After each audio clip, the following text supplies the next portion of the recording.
Okay, I'm recording now. I'm going to share my screen again.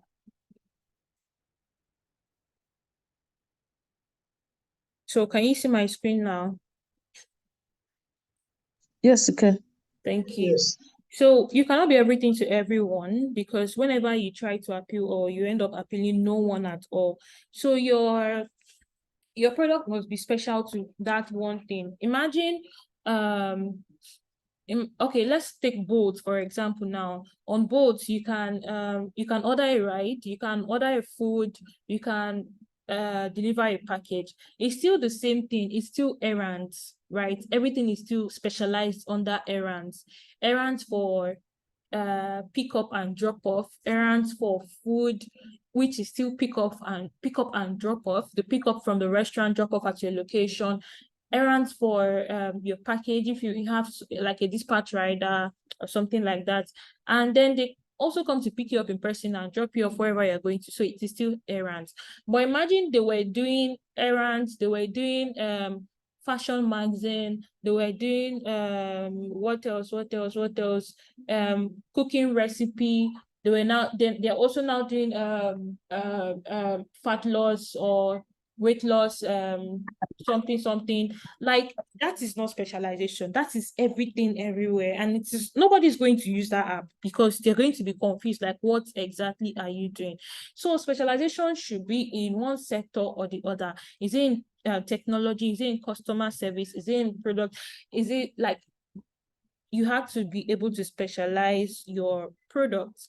Then the second thing is differentiation. What does your business stand for? What does your product stand for? What is your UVP or your USP? Then what is the better offering you are making to your customers? What is that value, that unique value that you're giving out that your customers cannot find in another product? It's not because we have limited time, because I think that time thing is going to happen again. And I've told us to like list two or just talk about two products and say one thing you're enjoying from that product that you're not enjoying in another product. Excuse me. So let's say we have Uber and Bolt. What's one thing you enjoy from one that you're not enjoying from the other? Or let's say you have Carrywise and Piggyverse. What's one thing you're enjoying from one that you're not enjoying from the other? Do we want to try?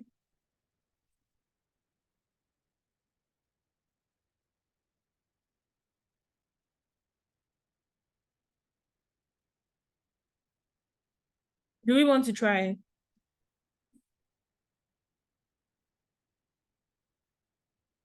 Is anybody speaking?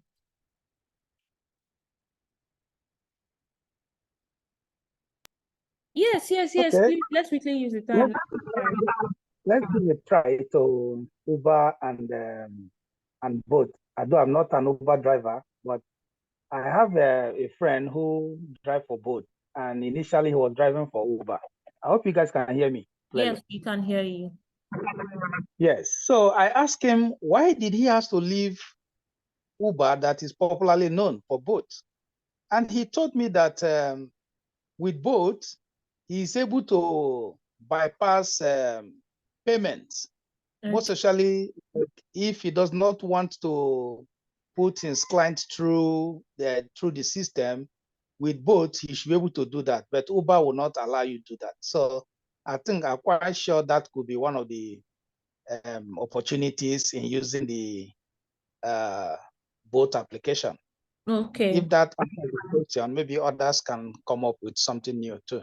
Thanks. Yes. Okay. Thank you very much. So you're talking from the driver's point of view. Remember that they are serving two people.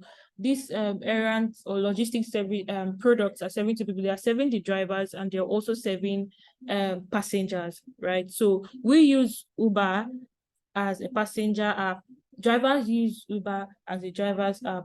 They use it to search for customers. We use it to search for drivers. So that's from a driver perspective, which is also very, very valid because they are also users. Drivers are also users. They are using the product. So that's why they would prefer Bolt to Uber. As a passenger now, Efunduni is saying she prefers Uber because of the swift response or the quick response. And that's also true. I prefer Uber to Bolt, because it's when you're searching for a rider on Bolt, it's very hard to find a rider than when you're searching on Uber. Though the disadvantage is that it might be more expensive, but when you're searching, you definitely get a quicker response on Uber. And yeah, customer satisfaction and complaints, which is also very good. So let's go for that. You have to specialize. I mean, you have to be different. You have to stand out. That's another marketing strategy principle. You have to stand out. So remember, the first one I said was that you have to specialize. You cannot be everything to everyone. The second thing is you have to be different. You have to be outstanding. And that's why I use this picture, because out of all the blacks, green is standing out. Okay, so the third thing is segmentation. It's easier to get the attention of fewer persons than a broad. It's easier to get the attention of fewer persons than a broad population. Total target market is divided into different niches, and niches can pick one at a time. So you have to be able to segment. Should I say segmentize? Is there a word like that? Your what's it called now? Your product, to get the attention of different people. Now, look at how both segmentize their products for passengers and for drivers. If they were just do it generally, it will not be able to serve the purpose that it was supposed to serve. But because they have segmentized it,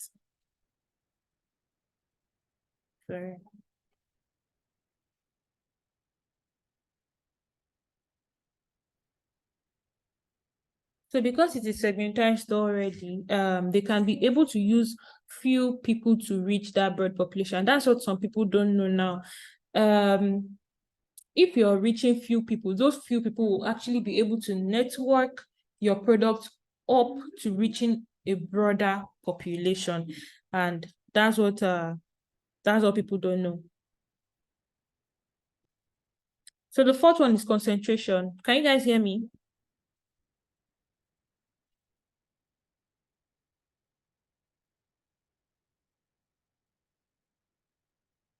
Hello, can you guys hear me? Yes. Yes. Can you guys hear me?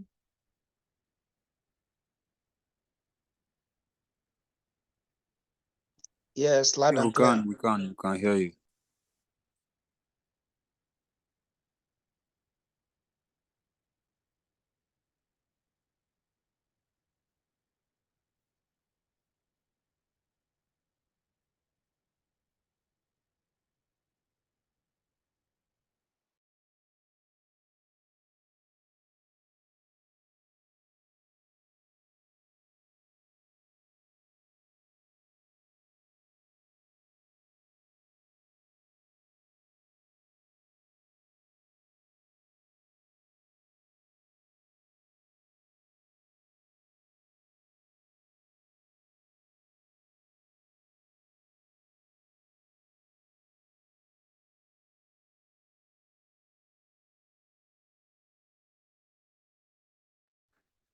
Can you hear me, please? We can. Yeah, we can, but we can't see us. Please, I need a response. I need to know if you can hear me. Yeah, we can hear you. We can hear you. Can you hear us? Yes, Hello? I can hear you now.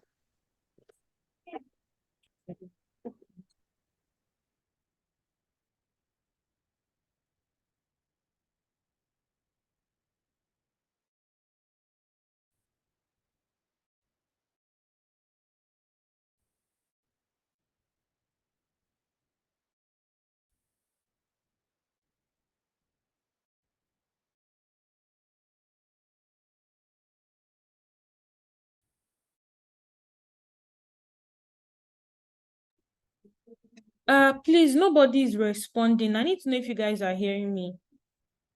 Yeah, we can hear you. I don't know if you can hear us. We can hear you. I think We the are problem is from responding. her. We don't know if it's from your side. Okay, I can hear you now. Maybe it was probably from my end. Okay, let me just quickly continue. So did you have any questions? Do you understand the last one I talked about, which is segmentation? Segmentation. Do you understand? Yes, continue. Okay, thank you. So concentration, once you have determined your very best market segment for what you do really well, you focus all your energies, resources, budget, and time on acquiring customers from this market and retaining them. So I usually tell people that the most important thing is retaining your customers. It's not getting them. It's not getting the customers. It's retaining them. So once you have known the very best market segments for your product, that you know that, okay, now I'm still going to use both as an example. So they knew that their very best market segments are, let me say, the middle class, right? For Uber, it could be the middle class to the upper class. For InDrive, it could be the middle class to the lower class. Let's just put it that way. So they've discovered their very best market segment. Now, what you're going to do is focus all their energy, their money, their resources, budget, everything, and their time on acquiring customers. Sorry, can you hear me?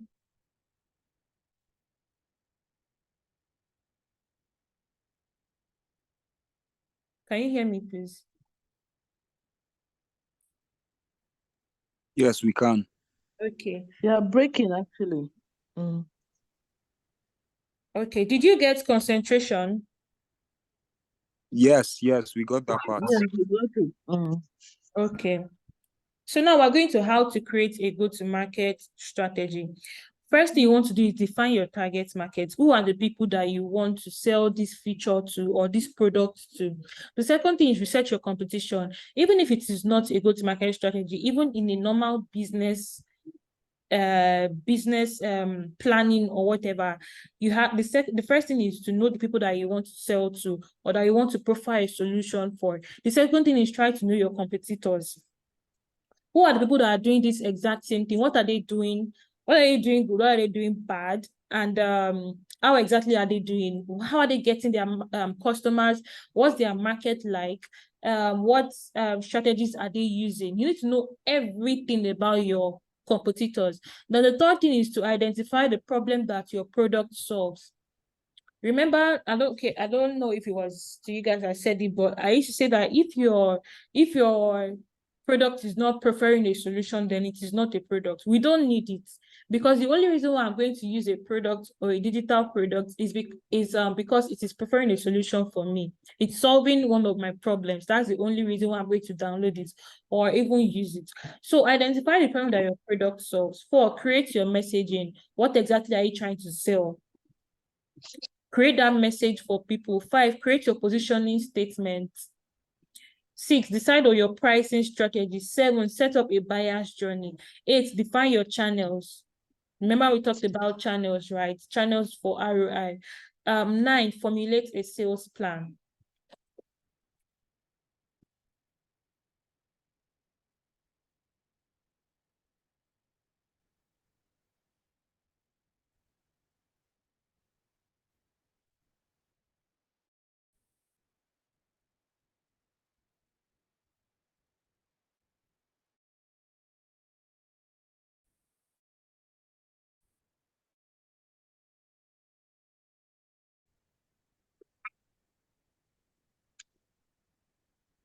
I think our network is having a technical glitches. Yeah, I think it's a network problem.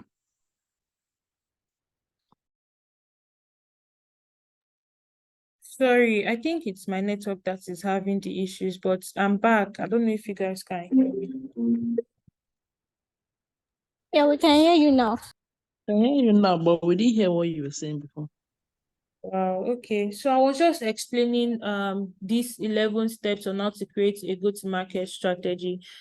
I talked about defining your target market, research your competitors, identify the problem that your product solves, create your messaging, create your position. I actually already explained all these things. I didn't know you guys were not hearing. I'm really sorry. But I'll just go to Okay, good. All right. So I'll just go to the next thing now. So the first step is to define your target market. So defining your target market is the first step in a go-to-market strategy. Who are you selling your product to? Who needs your product? What is the demographic update of your target market? Knowing your target audience will actually help you to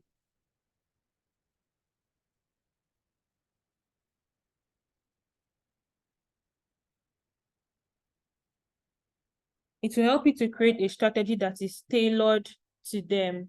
Sorry, what time I was supposed to end the class?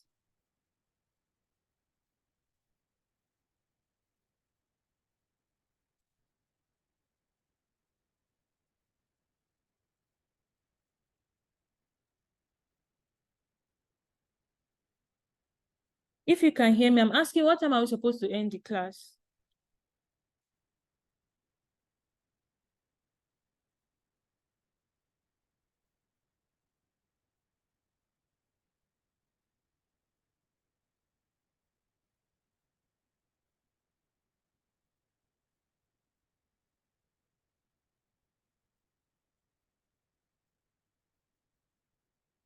Okay, so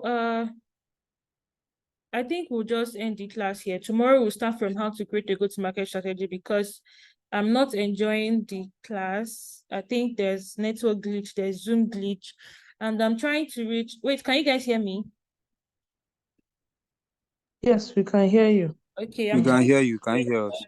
yeah, I can hear you. I'm trying to reach Aisha and Ope, but they're both offline. No, sorry, Ope is in a meeting, then Aisha is offline. So I'm not enjoying this at all. This is not how I plan to take the class. So since we're supposed to close by 6, this is 6:16. So I'm going to stop right here and